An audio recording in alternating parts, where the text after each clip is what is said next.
Louvado seja Deus, lindos louvores, Deus falando conosco. E agora Deus quer continuar falando por meio da palavra. Eu quero encorajar cada irmão não sei se você prestou atenção, que no nosso canal TV e EBT tem uma parte lá de vídeos. E toda semana a nossa querida irmã Etienne, uma nota de louvor a Deus pela vida dela, ela tem disponibilizado, ela tem trabalhado, ela tem colocado vídeos de reflexões, de mensagens, e assim pode, durante sua trajetória até o trabalho, você escutar ali a palavra de Deus, está fazendo em casa, e já vai direto na mensagem, sem precisar você pular parte dos cânticos, do culto, tal, vai direto na mensagem. Então, louva a Deus pela vida de Etienne. Ela tem feito com muito zelo e com muito amor e tem abençoado muitas famílias. Meus irmãos, o tema dessa noite é a fidelidade de Deus. A fidelidade de Deus. Eu quero iniciar dizendo que o medo tem sido uma realidade presente em muitos corações, muitos mesmo. Alguns têm medo de uma guerra nuclear. A minha querida Heloísa tem medo que um meteoro enorme caia sobre a Terra. Em algum desenho ela assistiu e isso meteu medo nela. Mas talvez outros aqui também tenham medo disso. Outros têm medo da economia mundial colapsar. Tem gente assim ou não? Tem? Tem. Outro tem medo do comunismo, medo da agenda da ONU, medo do novo presidente, de como vai ser agora os 4 anos dos Estados Unidos, o medo do futuro presidente do Brasil, os próximos 2 anos, como será. O homem, ele respira medo, talvez alguns, será que a SAF do Santa Cruz vai dar certo ou não? Pode ser que alguns estejam com medo quanto a isso. Alguns cheios de fé, não vai dar, mas tem sim. Alguns têm medo da perseguição religiosa dentro do nosso país, medo de um diagnóstico, medo de não namorar, tem gente, medo de não casar, medo de não conseguir uma vaga na universidade. Será que Deus nos criou para sermos dominados pelo medo?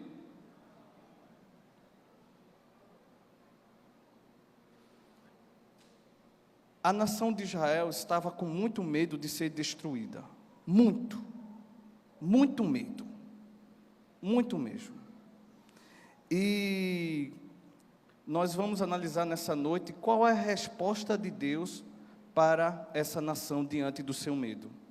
Então vamos ver Deus mostrando a sua fidelidade a um povo diante dos seus temores.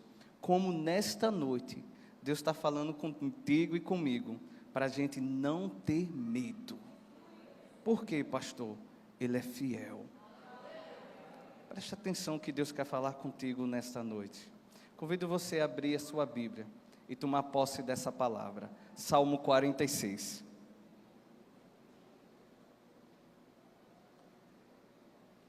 Salmo número 46.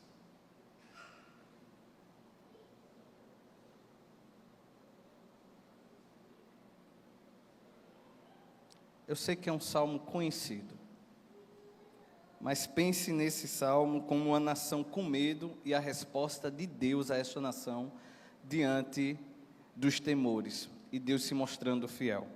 Diz assim a palavra do Senhor: Deus é o nosso refúgio e fortaleza, socorro bem presente nas tribulações, portanto não temeremos, ainda que a terra se transtorne e os montes se abalem no seio dos mares, ainda que as águas tumultuem e espumejem e na sua fúria os montes estremeçam. Há um rio cujas correntes alegram a cidade de Deus, o santuário das moradas do Altíssimo. Deus está no meio dela, jamais será abalada. Deus ajudará desde o romper da manhã. Bramam as nações, reinos se abalam. Deus faz ouvir a sua voz e a terra se dissolve. O Senhor dos exércitos está conosco, o Deus de Jacó. Venham contemplar as obras do Senhor, que tem feito desolações na terra. Ele faz cessar as guerras até os confins do mundo, quebra o arco e despedaça a lança, queima os carros no fogo. A igreja pode ler o verso 10?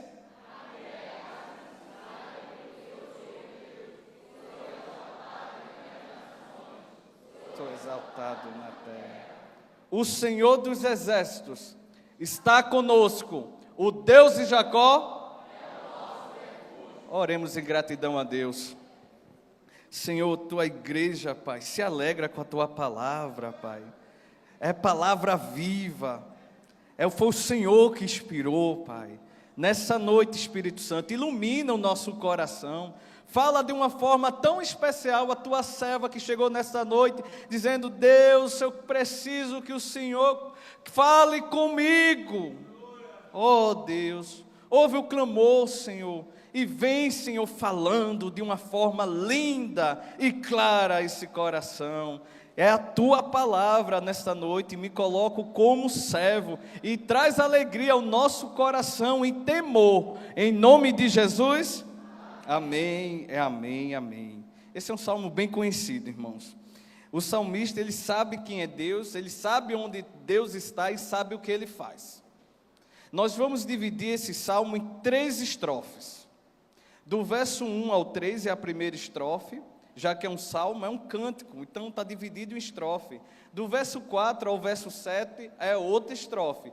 E do verso 8 ao verso 11, a terceira estrofe.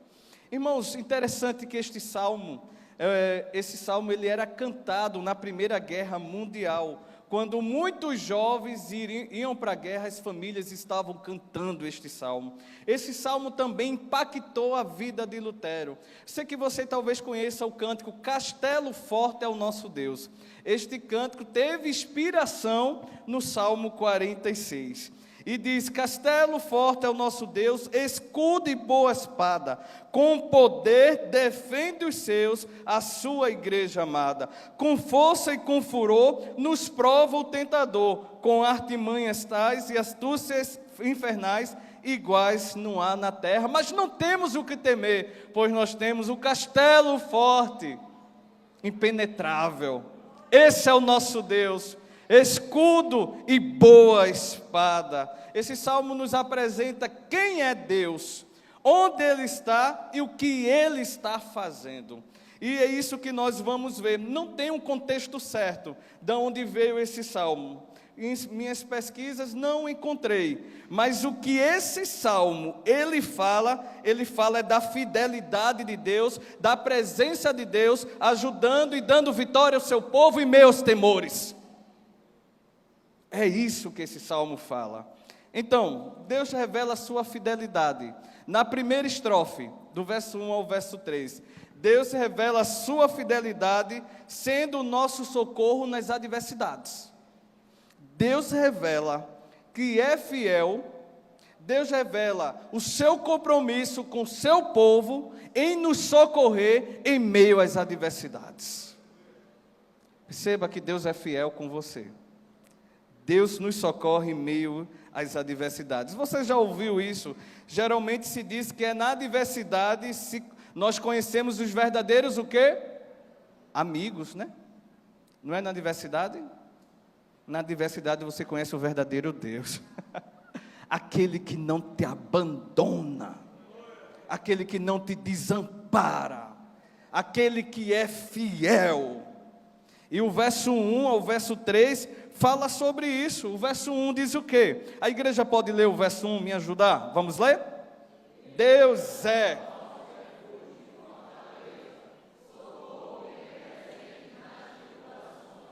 Isso, por isso que nessa primeira parte apresenta quem é Deus.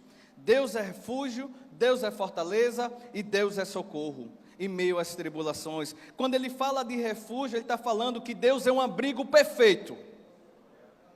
Deus é um abrigo perfeito na hora do perigo. Ele está conosco. Mas também diz que é uma fortaleza, serve de proteção. E socorro fala sobre a ajuda do Senhor. Em 2 Reis, capítulo 18 e capítulo 19, conta a história do rei Ezequias, um rei muito temente ao Senhor, um rei que amava a Deus, um rei que fez coisas boas segundo o coração do Senhor. E o que está dizendo nesse texto? Diz que o do rei Ezequias, ele sofreu a ameaça do rei da Síria. E o rei da Síria tem um exército enorme, muito, muito, muito poderoso. e chegou uma carta para ele. E ele ficou com muito medo, muito mesmo. Em Reis, 2 Reis, capítulo 19, o verso 5, tem a resposta do Senhor. Quando Ezequias, ele não foi procurar o seu general, Ezequias não foi procurar o seu estrategista de guerra, Ezequias foi se prostrar diante do Senhor, porque tem coisa na minha e na sua vida que só é Deus que resolve. E você precisa ir diante do Senhor.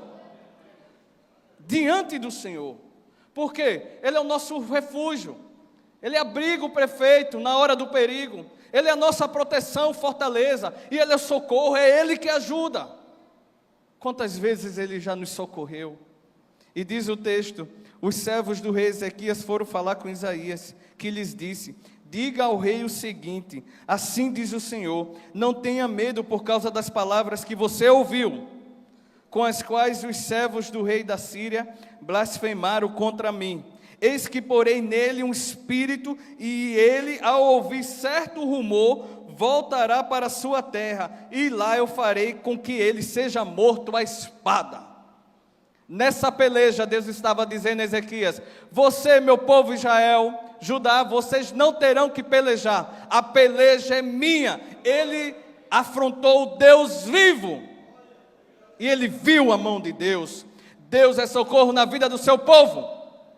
A igreja não precisa temer os próximos anos, a igreja não precisa temer os próximos 10 anos, a igreja não precisa temer os próximos 50 anos, a igreja precisa temer, é viver uma vida de santidade, crendo na palavra e não pecado, e não apostasia, e não desânimo. É isso que a igreja precisa temer. Deus tem um lugar de refúgio e proteção, Ele é a força e a fortaleza do seu povo, e esse lugar é o próprio Deus. Só nele temos o verdadeiro refúgio. Este lugar é de auxílio, amparo, abrigo, descanso diante das aflições e dos assédios que enfrentamos nessa vida. Onde você está procurando refúgio e força, meu irmão? Se não for no Senhor, deixa eu dizer algo para você. Você está desprotegido. Você conhece a história dos 3 porquinhos? Podemos refletir sobre cada um deles. A casa de palha, de madeira e de quem? De tijolo. E diante do lobo, a única casa que não caiu foi qual? A de tijolo. Sem o refúgio de Deus, nossa vida é semelhante à casa de palha e à casa de madeira. Sem o refúgio de Deus. Irmãos, Deus foi refúgio, fortaleza e socorro para o profeta Elias quando ele pensou em desistir da vida. Deus estava lá. Deus foi refúgio, fortaleza e socorro na vida de Daniel, que permaneceu íntegro em meio às acusações e perseguições e na cova do leão. O leão não mexeu com ele, eu creio nessa história. Deus foi refúgio, fortaleza e socorro na vida de José. Ele foi um auxílio sempre presente quando foi esquecido na prisão, quando foi maltratado com seus irmãos. Deus estava lá, Deus estava presente. Deus não o protegeu de sofrer nem das decepções, mas Deus não o abandonou e nem tirou a esperança. Deus foi refúgio, socorro e foi amparo na vida do rei Ezequias, como dizemos, assim como também na minha e na sua vida, e eu creio nisso. Consegue lembrar quantas vezes Ele te levantou, quantas vezes Ele te protegeu, Ele provou que estava com você? E eu quero pensar com você como Deus revela a sua fidelidade nas adversidades. Como? Como Deus se revela fiel na minha vida? O verso nos diz, a primeira parte é que Ele é sendo nosso socorro. Segundo, é nos dando coragem como pastor. Veja comigo o verso 2 e o verso 3. Diz assim, a igreja pode ler?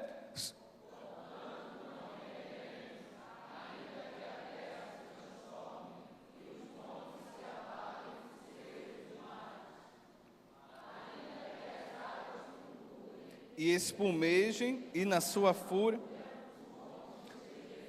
Observe que no final do verso 1 ele diz que Deus é socorro bem presente aonde? Na tribulação.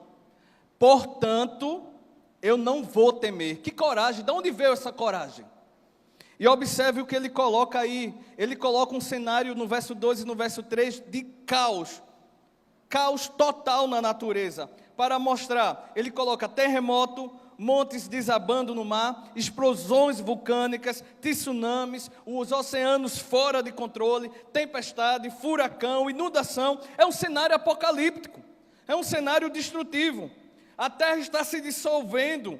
O autor está mostrando o pior cenário pode acontecer. E mesmo assim, a confiança do povo está em Deus e na sua real presença.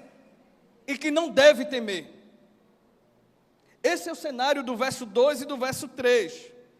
O escritor diz que mesmo que o mundo acabasse, nós, povo de Deus, não precisamos temer. Tem uma nova terra e um novo céu preparado para nós. Diante da destruição total, o escritor expressou uma confiança profunda na capacidade de Deus de nos salvar. Parece impossível considerar o fim do mundo sem ser consumido pelo medo. Mas a Bíblia é clara. Deus é o nosso refúgio, mesmo diante da destruição total. Ele não é apenas um retiro temporário, Ele é o nosso lugar eterno de segurança e pode fornecer força em qualquer circunstância, irmãos. Veja o cenário que nós estamos vivendo, meus irmãos. Nós estamos vivendo um cenário de confusão mundial, no sentido político, econômico, social e moral. Nós estamos vivendo guerras na Ucrânia. Israel ainda está em guerras, assina ou não esse acordo de paz? Será que a China vai invadir Taiwan? Estados Unidos, o que é que vai fazer agora? E a Venezuela? Vivemos uma crise. O temor de novos vírus mortais, vivemos esse temor, medo, ansiedade, depressão, inseguranças, incertezas, desesperança. São tantos os transtornos que hoje existem, que a cada ano, a cada mês aparecem novos. Doenças e mais doenças surgindo, diagnósticos mortais, causas sem solução na justiça, uma justiça lenta e tardia em procurar resolver as causas do povo, e às vezes é uma justiça corrupta, violência desenfreada, moralmente falando, a terra está se dissolvendo, mudanças climáticas, queimadas, derretimento das geleiras, poluição, aquecimento global, tempestade acabando com cidades pelo mundo, apostasia. A igreja deve temer? Não. Portanto, não temeremos. Nós não temeremos. Não tema o pior cenário. Não tema o pior cenário. E tem um pior ainda, a igreja, que é a apostasia. Fala-se numa era pós-cristã. Mesmo se falando de Deus, mas o coração não vê o pecado como algo que separa de Deus. Um pastor escreveu, e preste atenção nisso.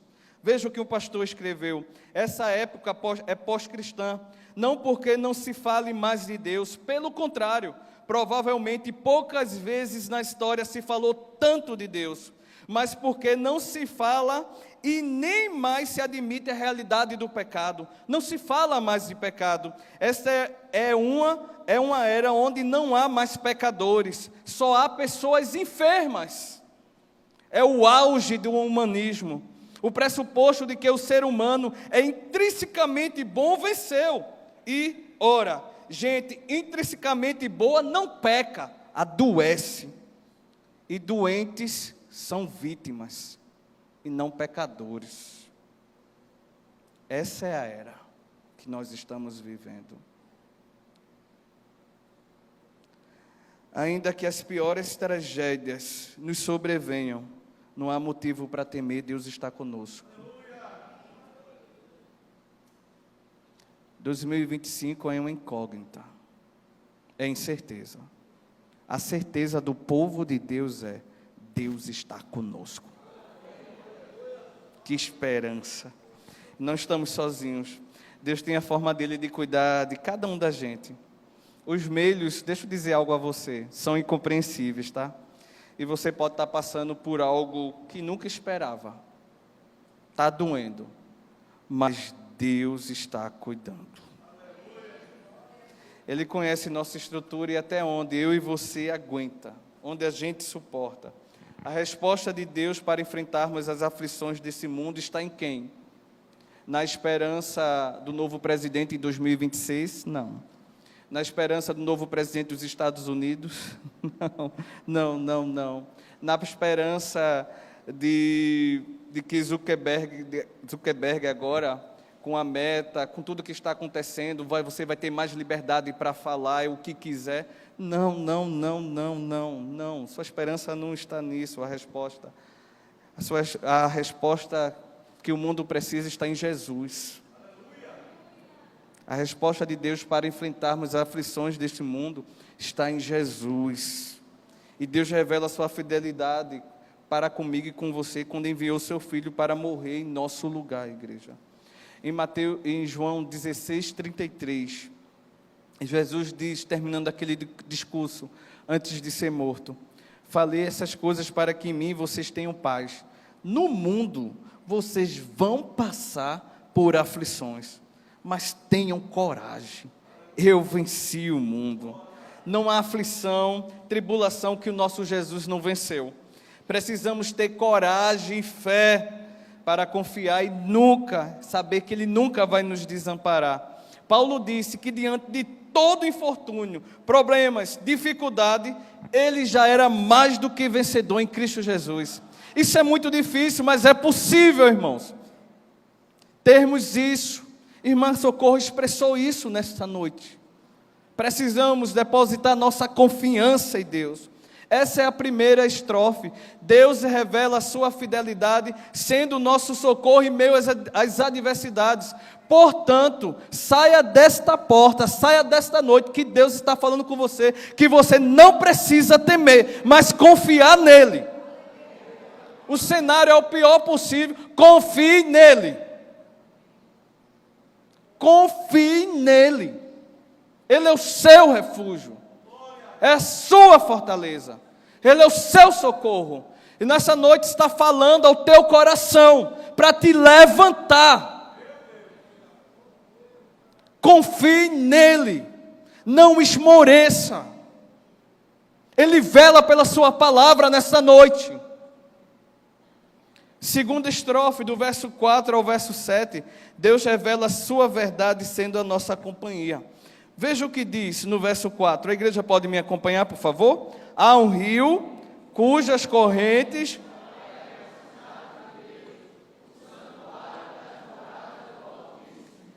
Deus está no meio, jamais. Deus ajudará desde o romper da manhã. Bramam as nações, reinos se abalam, o quê? O Senhor dos exércitos está? O Deus de Jacó? Pastor, o que esses versos querem dizer? Eu chamo a atenção. Eu disse que a primeira coisa, esse salmo nos diz quem Deus é, depois onde Ele está. E no verso 5 diz, Deus está no meio dela, jamais será abalada.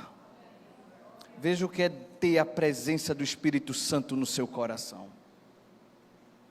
Veja o que é. A nossa esperança, igreja, não está neste mundo. A nossa esperança está em Cristo, na eternidade que Ele tem preparado. Deus vai levar cada um de nós de um jeito diferente. Nós precisamos confiar nele, estar com Ele. E aqui Deus revela a sua fidelidade, sendo a nossa companhia. E Ele fala aqui que irá sustentar Jerusalém. Eu quero que os irmãos percebam um contraste de cenário do verso 2 ao verso 3, onde diz que apresenta aquele cenário apocalíptico, as águas tumultuadas, e no verso 4 diz que há um rio, e esse rio ele flui na cidade de Deus, cujas correntes alegram a cidade do Senhor, santuário e morada dos Altíssimos. Esse é um rio onde eu imagino esse rio, um rio paz, um rio que passa paz, essa suavidade das águas. Então é isso que o texto está falando. Mas irmãos, eu quero dizer algo, Jerusalém não tinha rio, Jerusalém não tinha rio. Geralmente grandes cidades, elas são construídas em volta de o quê? De rio, porque sustenta a vida das pessoas e torna a agricultura possível. Mas Jerusalém ainda não tem rio. Sabe o que Jerusalém tinha? A presença de Deus. Como o rio sustentava a vida daquelas pessoas, assim também na nossa vida. Enquanto Deus viveu entre o seu povo, essa cidade era invisível. Mas quando Deus foi afastado, o povo abandonou, lembra da mensagem de domingo à noite, a infidelidade? A cidade caiu, tanto Israel caiu, quanto Judá caiu.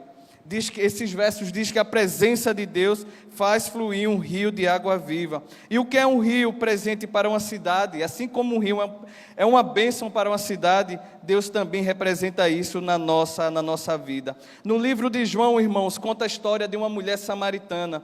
No coração dela corria um rio turbulento, onde esse rio levou todo o significado de família. Ela teve vários esposos, e o que estava agora, Jesus disse, não era o esposo dela. Imagina um coração estável quanto ao relacionamento que aquela mulher tinha, uma sequidão na alma, mas Jesus se apresentou a ela como a fonte das águas vivas. Era um coração seco, mas Jesus se apresentou para dar um novo sentido.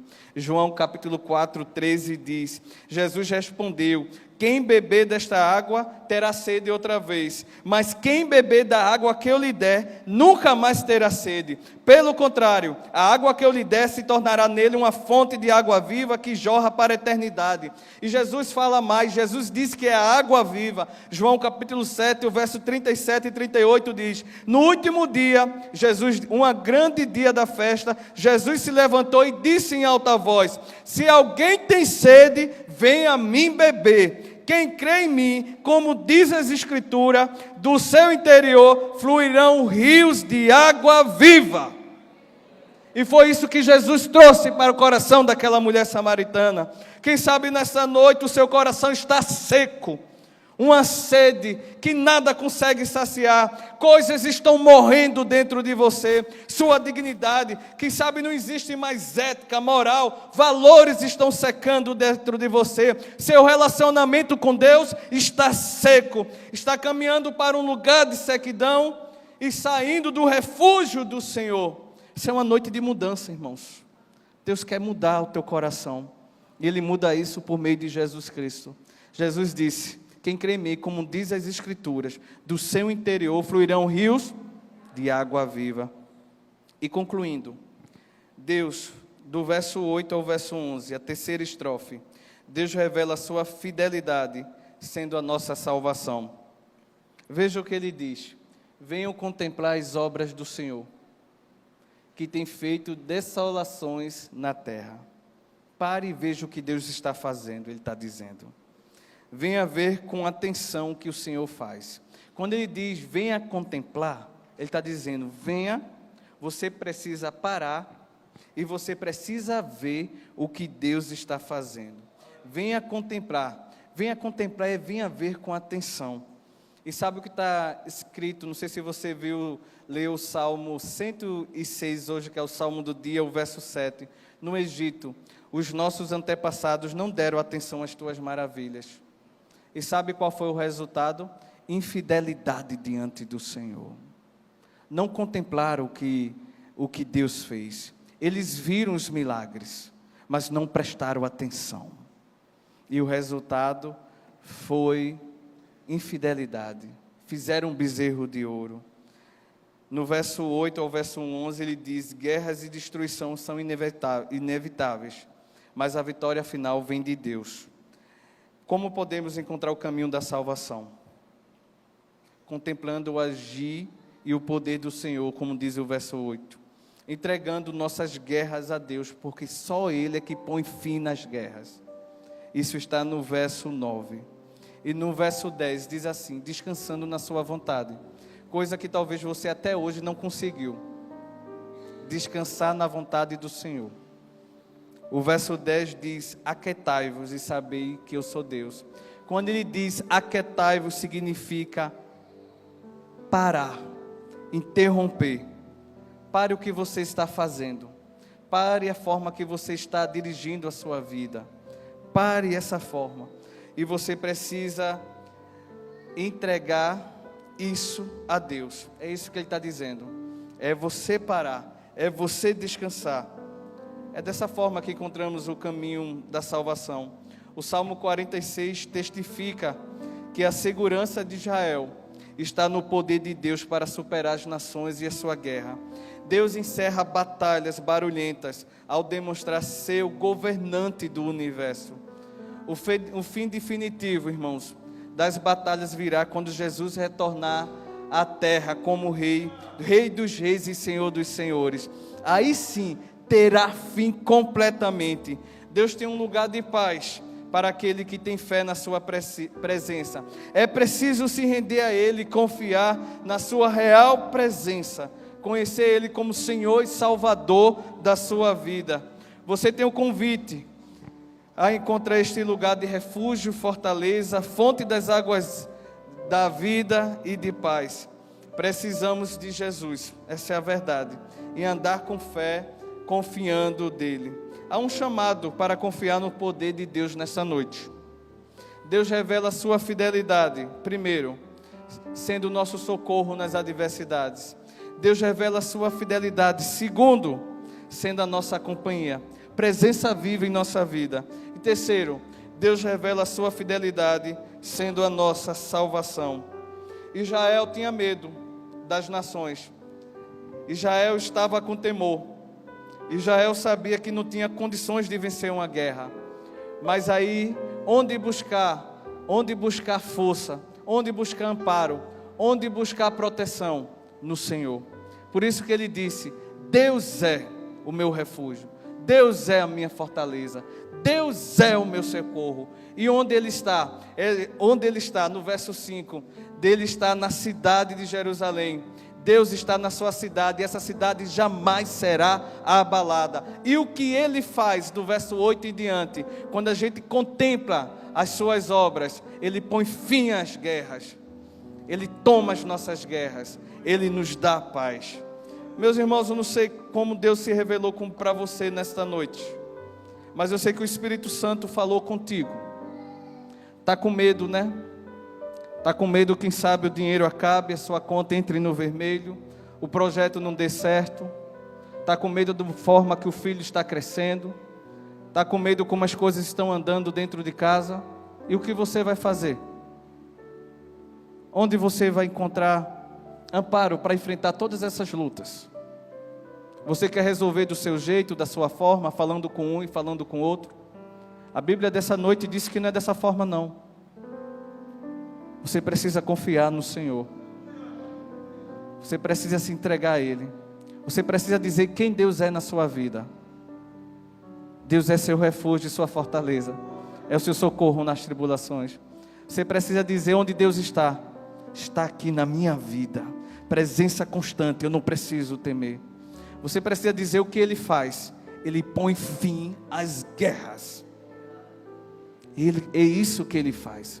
Não tem inimigo que possa derrotar o nosso Deus. E o que você precisa fazer? É o que está no verso 10. Consegue se aquietar? Consegue parar? Consegue entregar direção a Deus? É isso que Deus está falando nessa noite para mim e para você. Seja adolescente, seja homem, seja mulher, seja você da terceira idade. Não precisa temer. Nós temos um Deus forte ao nosso lado. Nós temos um Deus que peleja conosco.